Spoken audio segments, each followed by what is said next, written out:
Remake remake remake आज के time पर यह नाम ऐसा हो गया है कि अगर किसी भी फिल्म के साथ ये जुड़ जाता है तो वो फिल्म नहीं चल पाती है। और बीते कुछ सालों में हमने ऐसी ही रीमेक फिल्मों का हश्र देखा भी है जो अपने बजट को भी रिकवर नहीं कर पाई हैं। चाहे रथशासन का रीमेक कठपुतली हो, थड़म का रीमेक गुमराह हो या फिर ऐसा और कोई भी रीमेक हो। एक्चुअली लोग आज के टाइम पर ओरिजिनल फिल्म पहले ही देख लेते हैं, इस वजह से रीमेक के चलने के चांस बहुत ही कम होते हैं या ले देकर वही फिल्में चल पाती हैं जिनका हिंदी डब्ड वर्जन अवेलेबल ना हो। जैसे कि अजय देवगन की फिल्म दृश्यम 2 रही थी। एक्चुअली मोहनलाल सर की दृश्यम 2 पहले ही रिलीज हो चुकी थी, लेकिन इसका हिंदी डब्ड वर्जन अवेलेबल नहीं था। इस वजह से जब अजय देवगन की दृश्यम 2 आई तो ये लोगों ने काफी पसंद की। लेकिन ये तो हुई आज के समय में बदलते हुए सिनेमा, बदलती हुई फिल्मों और लोगों की बदलती हुई पसंद की। लेकिन 70s, 80s और 90s में एक समय ऐसा था जब बिल्कुल बल्क में रीमेक फिल्में बनाई जाती थीं और ये सारी फिल्में चलती थीं। एक्चुअली उस समय बॉलीवुड और साउथ की फिल्मों के बीच में एक बहुत ही गहरी खाई थी और उस समय लोगों को इस बारे में बहुत ज़्यादा जानकारी नहीं होती थी कि कौन सी फिल्म किसका रीमेक है। और अगर पता भी चल जाता था तो लैंग्वेज बैरियर इतना बड़ा था कि दूसरी इंडस्ट्री की फिल्में ना तो डब होकर आती थीं और लोग ना ही इन्हें देखते थे। लेकिन धीरे धीरे समय के साथ में बॉलीवुड और साउथ की फिल्मों के बीच की ये गहरी खाई बढ़ती गई और आज इनके बीच में ज़्यादा गैप नहीं है। जहां तक मुझे याद है तो साउथ की हिंदी डब्ड फिल्मों का जो क्रेज है वो चिरंजीवी की फिल्म इंदिरा द टाइगर और नागार्जुन की फिल्म मास और डॉन नंबर 1 जैसी फिल्मों से ही आया था। जब लोगों ने साउथ की ये हिंदी डब्ड फिल्में देखी, इनके बारे में उन्हें पता चला और इसको काफी पसंद किया। हालांकि इसके पहले भी मणिरत्नम और शंकर जैसे कुछ डायरेक्टर्स थे जिन्होंने बॉलीवुड और साउथ की फिल्मों के बीच में इस गहरी खाई को कम करने का प्रयास किया। जैसे मणिरत्नम सर की फिल्म रोजा हो या बॉम्बे हो, ये उस समय रिलीज हुई पैन इंडिया फिल्में थीं जिनको तमिल के साथ साथ हिंदी में भी डब करके रिलीज किया गया था और इनके गानों को भी डब किया गया था। और इन दोनों ही फिल्मों के गाने तो बहुत ज़्यादा चले थे और इन फिल्मों को भी लोगों ने काफ़ी पसंद किया था। इसके अलावा डायरेक्टर शंकर की भी फिल्म कढ़ालन को हमसे है मुकाबला के नाम से और इंडियन को हिंदुस्तानी के नाम से डब करके रिलीज किया गया था। और रीमेक फिल्मों में शायद ही कोई गिने चुने इक्का दुक्का एक्टर बचे हों जिन्होंने काम ना किया हो, नहीं तो लगभग हर एक एक्टर ने अपने कैरियर में बहुत सारी रीमेक फिल्मों में काम किया है। सुपरस्टार रजनीकांत सर की अगर बात करें तो उन्होंने अपने कैरियर में अभी तक लगभग 170 फिल्मों में काम किया है और उनकी इन टोटल 170 फिल्मों में से लगभग 60 से 65 फिल्में रीमेक हैं, जिनमें रजनीकांत की ज़्यादातर फिल्में अमिताभ बच्चन की 70s और 80s में आई ब्लॉकबस्टर फिल्मों का रीमेक थीं। उस समय ज़्यादातर अमिताभ बच्चन की फिल्मों के लिए सलीम जावेद कहानी लिखते थे, जो फिल्में हिंदी में ब्लॉकबस्टर होती थीं और आगे चलकर इन्हीं सुपरहिट फिल्मों का रीमेक रजनीकांत सर तमिल में बनाते थे। और आपको शायद ये बात जानकर हैरानी होगी, लेकिन रजनीकांत ने अमिताभ बच्चन की 11 फिल्मों का रीमेक बनाया है और शायद यही एक रीजन है कि रजनीकांत आज भी अमिताभ बच्चन को अपना आइडियल मानते हैं और अमिताभ बच्चन भी उन्हें अपने बिल्कुल भाई के जैसा ही मानते हैं। और ये दोनों जहां भी किसी फंक्शन में मिलते हैं वहां पर इन दोनों का एक दूसरे के लिए प्यार और रिस्पेक्ट बराबर देखी जा सकती है। हाल ही में रजनीकांत सर की आने वाली फिल्म थलाइवर 170 का अनाउंसमेंट हुआ है और इसमें रजनीकांत सर के साथ में अमिताभ बच्चन भी काम करने वाले हैं। और ये लगभग 33 साल के बाद ऐसा होने वाला है जब ये दोनों हमें किसी फिल्म में एक साथ नजर आने वाले हैं। इसके पहले ये दोनों हमें सन 1991 में आई फिल्म हम में एक साथ नजर आए थे।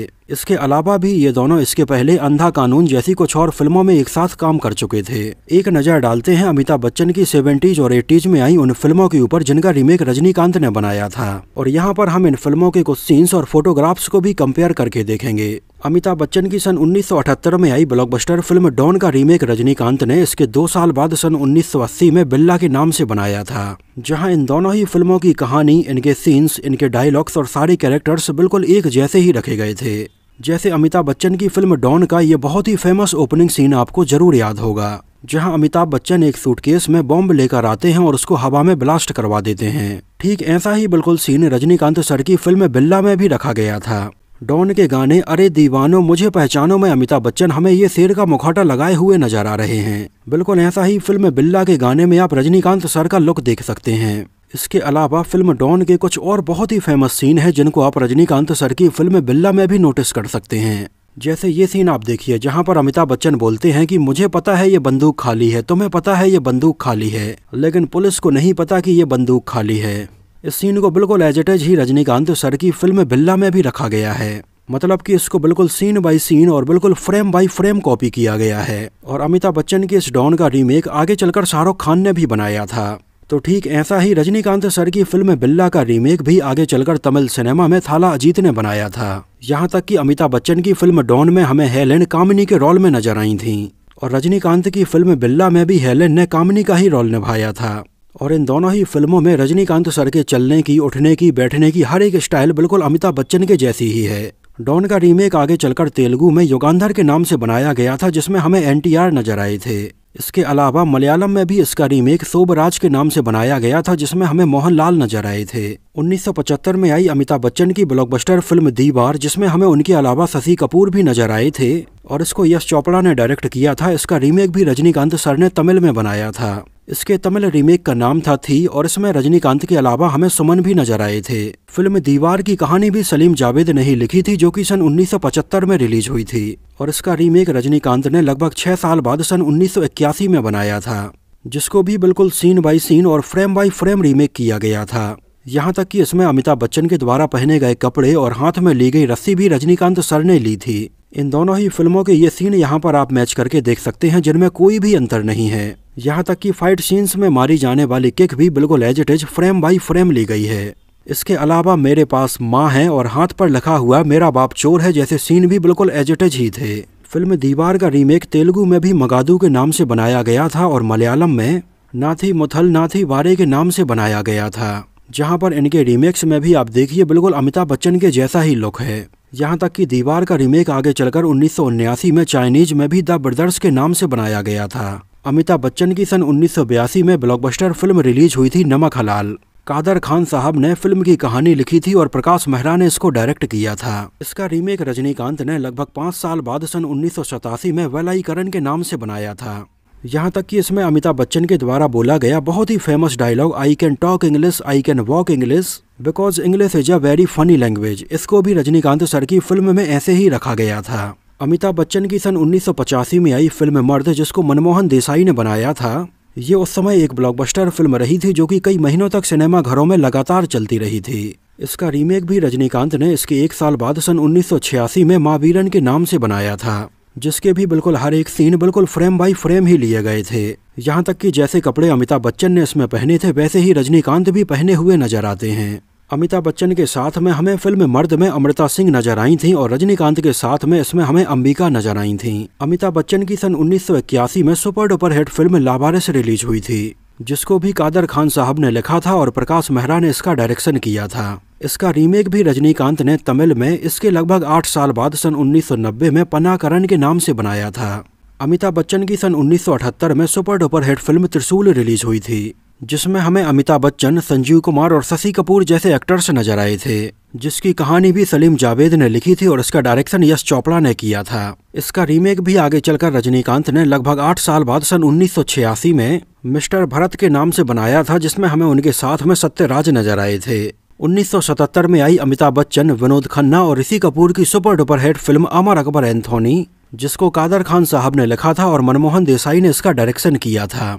इसका रीमेक भी रजनीकांत ने इसके 1 साल बाद सन 1978 में शंकर सलीम साइमन के नाम से बनाया था और इसमें रजनीकांत हमें अमिताभ बच्चन वाला रोल ही प्ले करते हुए नजर आए थे। अमिताभ बच्चन की सन 1974 में आई फिल्म मजबूर, जिसको रवि टंडन ने डायरेक्ट किया था, इसका रीमेक भी रजनीकांत ने सन 1979 में नान वजाइपन के नाम से बनाया था, जिसमें रजनीकांत अमिताभ बच्चन का रोल प्ले करते हुए नजर आए थे और इसको बिल्कुल एज इट इज ही बनाया गया था। 1978 में आई अमिताभ बच्चन, राखी और रणधीर कपूर की फिल्म कस्मे वादे का रीमेक धर्मथिन थलाइवन के नाम से बनाया था, जिसमें रजनीकांत, सुहासिनी और प्रभु जैसे एक्टर्स नजर आए थे। अमिताभ बच्चन की सन 1982 में आई फिल्म खुद्दार, जिसको रवि टंडन ने डायरेक्ट किया था, जिसमें अमिताभ बच्चन के अलावा संजीव कुमार, परवीन बॉबी और विनोद मेहरा जैसे एक्टर्स नजर आए थे। इसका रीमेक रजनीकांत ने सन 1985 में पडी काथवन के नाम से बनाया था, जिसमें रजनीकांत के साथ में शिवाजी गणेशन जैसे एक्टर्स भी नजर आए थे। अमिताभ बच्चन की सन 1977 में आई फिल्म खून पसीना एक क्राइम एक्शन ड्रामा फिल्म थी, जिसको राकेश कुमार ने डायरेक्ट किया था और उसमें अमिताभ बच्चन के अलावा विनोद खन्ना, रेखा और निरूपा रॉय जैसे एक्टर्स नजर आए थे।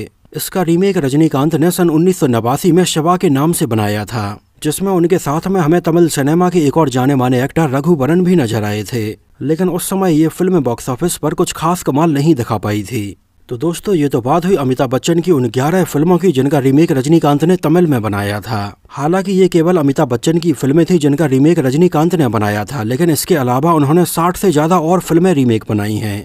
तो कहने का मतलब ये है कि रीमेक का सिलसिला काफ़ी पुराना है और एक समय में हिंदी फिल्मों के रीमेक बनाए जाते थे, लेकिन आज ज़्यादातर साउथ फिल्मों की रीमेक यहाँ पर बनाए जा रहे हैं। आपका इस बारे में क्या कहना है और आपकी क्या राय है, हमें कमेंट सेक्शन में ज़रूर बताना। तो इस वीडियो में इतना ही। अगर ये वीडियो आपको पसंद आया हो, मेरी मेहनत आपको पसंद आई हो, तो उसको प्लीज़ लाइक करके मुझे इस बात का जवाब ज़रूर दीजिए। तो मिलते हैं किसी नए वीडियो में कुछ और ऐसी ही इंटरेस्टिंग और रोचक बातों के साथ।